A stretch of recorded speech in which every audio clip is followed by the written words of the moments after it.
tal, amigos? Gracias por entrar a este canal y este es mi comentario del Cineclub Carta Psicoanalítica para la película No se lo digas a nadie, que es un filme de 2006 de Guillaume Canet. Antes de que viniera la Primera Guerra Mundial, allá en el año 1914, el centro del cine en el mundo era Francia, donde se había inventado el cinematógrafo. Allí fue donde Méliès creó los primeros estudios fílmicos, a los que rápidamente siguieron los estudios Gaumont y Pathé. Allí fue donde actores tan singulares como Maurice Tourner y el actor cómico Max Linder mostraron al mundo las múltiples posibilidades de un ejercicio que se convertiría en la síntesis de la arquitectura, la escultura, la pintura, la música, la danza, la poesía, la literatura, para finalmente posicionarse como el séptimo arte y producir su propio lenguaje que sería desarrollado por gente como Eisenstein y Pudovkin, los cineastas expresionistas en principio, para luego llegar a un punto de la sublimación en los Estados Unidos, donde Chaplin, Griffith y muchos otros harían de este arte el arte maestro. Desde el principio, un género que llamó la atención del público fue el de la combinación del misterio, el terror y la acción, que hoy llamamos thriller o suspense, y que fue desarrollado por genios como Fritz Lang en Europa y Alfred Hitchcock en Inglaterra y después los Estados Unidos. Los productos en Hollywood de este tipo se multiplicaron rápidamente y surgieron nuevos cineastas como Carol Reed y John Huston. De hecho, parece casi un expediente obligado para los cineastas tocar este tema y dirigir una película del género. Así lo han hecho Friedkin, Ridley Scott, Alan J. Pakula, Roman Polanski, John Borman y hasta Stanley Kubrick. El elemento esencial de este tipo de tramas es el misterio y el engaño con pistas falsas, que crea múltiples especulaciones por parte del espectador, y si bien el género puede ser muy amplio y albergar creaciones tan singulares como la saga de Harry Potter, la mayor parte de este escenario dramático consiste en narraciones policíacas donde se comete un crimen que aparece marcado por el misterio, la violencia y una aparente falta de sentido que al final de la trama se resuelve siempre lógicamente.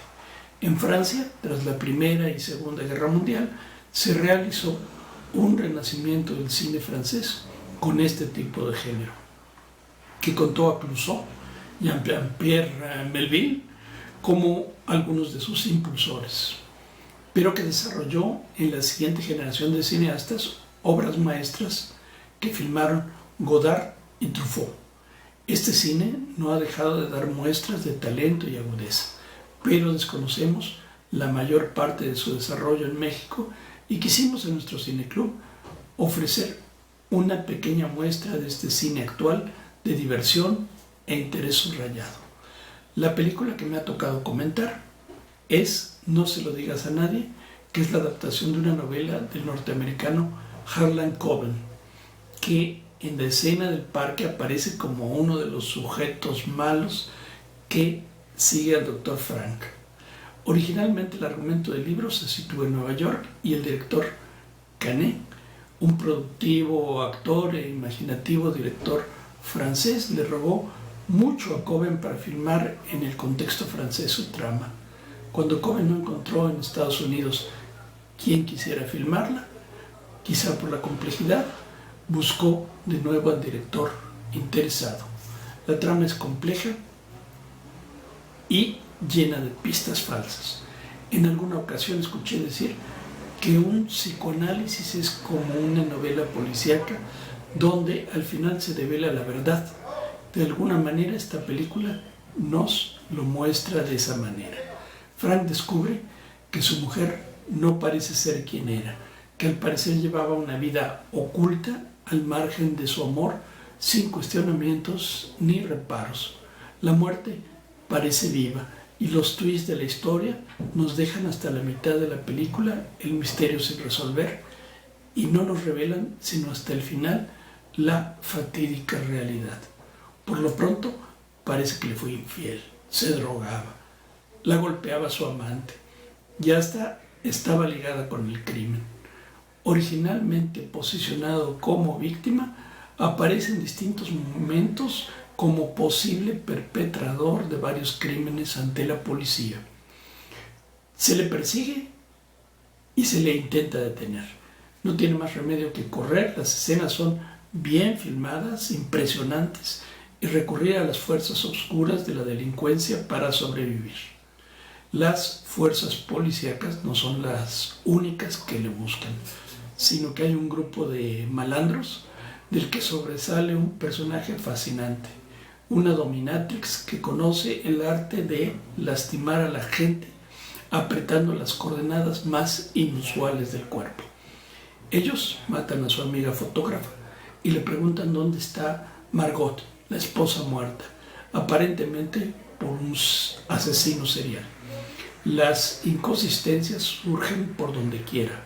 El criminal confiesa todos los crímenes de los que se les acusa, pero niega el de Margot. Y es porque ella está viva y 8 años después, en el aniversario de su supuesta muerte, se comunica con su esposo. ¿Por qué 8 años después? La respuesta es simple y compleja a la vez. Ella se encargaba de un trabajo de beneficencia con huérfanos ligado a un político francés. Este tiene un hijo que viola a los menores. Margot descubre el asunto y lo enfrenta. Ya antes, este había sido enfrentado por el padre de Frank, que muere en circunstancias extrañas en un accidente de casa. El padre de Margot, quien al principio parece un personaje menor, es la clave de este embrollo.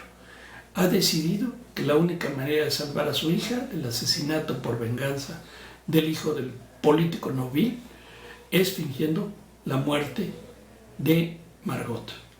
La trama resulta descubierta y el final feliz que nos ofrece el filme es relativo. En esta trama todos parecen culpables. Incluso el ingenuo Frank comete un par de delitos para salvarse. Y quizá el título podría cambiarse a Todos somos culpables en esta sociedad.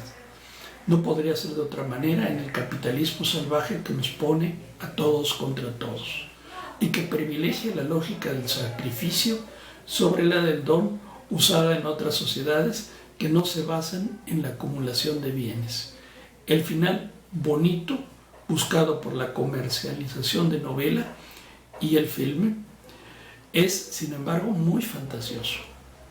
En la realidad, una relación así no sobreviviría a tantos engaños y descalabros. Interesante filme, trama complicada, que nos dice que mucho ganaríamos si no nos conformáramos con el cine hollywoodense que se nos ofrece en México. La película ganó en Europa 12 de 15 nominaciones en festivales de cine. Muchas gracias.